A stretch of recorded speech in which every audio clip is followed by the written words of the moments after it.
Welcome to অফিসন। আজকে আমরা MS এক্সেলে একটি ফর্মুলা ব্যবহার শিখব। তো ফর্মুলা ব্যবহারের আগে কাজটি আমরা দেখে নিই। তো কাজটি হলো, দেখেন আমার এখানে অনেকগুলো নাম্বার আছে, ঠিক আছে। তো আপনার 400-500 নাম্বার থাকতে পারে। আচ্ছা, এখন কথা হলো, এই যে দেখেন, আপনারা একটু লক্ষ্য করেন, এই নাম্বারের মধ্যে কিন্তু আমার 2টা করে ড্যাশ চিহ্ন আছে, ঠিক আছে। তো আপনি চাচ্ছেন এই ড্যাশগুলো বাদে শুধু নাম্বারগুলো মানে 1 মিনিটে জিনিসটা সলভ করতে, মানে এই যে নাম্বারগুলো আছে এখান থেকে এইখানে এন্ট্রি করবেন জাস্ট 1 মিনিটে, ড্যাশগুলো বাদে, ঠিক আছে। তখন আপনি কিভাবে করবেন? তখন যদি আপনি ম্যানুয়ালি এভাবে টাইপ করে করেন, আপনার কিন্তু অনেক সময়ের প্রয়োজন, তাই না? তো এটা আপনি সলভ করতে গেলে অবশ্যই একটা ফর্মুলা ব্যবহার শিখতে হবে, সেটা হলো সাবস্টিটিউট। তো এই জিনিসটা কিভাবে করবেন দেখেন। আপনি প্রথমে এই ফর্মুলা এখানে সেলে ইকুয়াল টু বাটনটি প্রেস করবেন।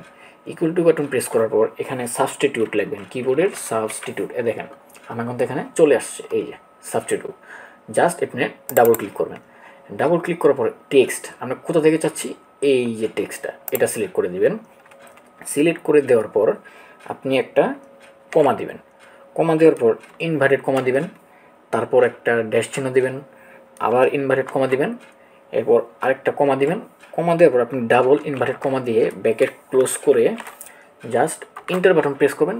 দেখেন খুব সহজেই কিন্তু আমার জাস্ট 1 মিনিটে কিন্তু জিনিসটা সলভ হয়ে গেছে। এখন যদি আপনি এভাবে মাউস দিয়ে টেনে দেন, দেখেন প্রত্যেকটা নাম্বার কিন্তু আমার এখানে যা যা ছিল ড্যাশ চিহ্ন উঠে যেয়ে কিন্তু আমার জিনিসটা কমপ্লিট হয়ে গেছে, ঠিক আছে। তো এইভাবে করে কিন্তু আপনি জিনিসগুলো খুব সহজেই করতে পারেন। তো ভিডিওটি যদি ভালো লেগে থাকে অবশ্যই সাবস্ক্রাইব এবং লাইক দিয়ে পাশে থাকবেন। ভিডিও আজ এ পর্যন্তই। সবাই ভালো থাকবেন। আল্লাহ হাফেজ।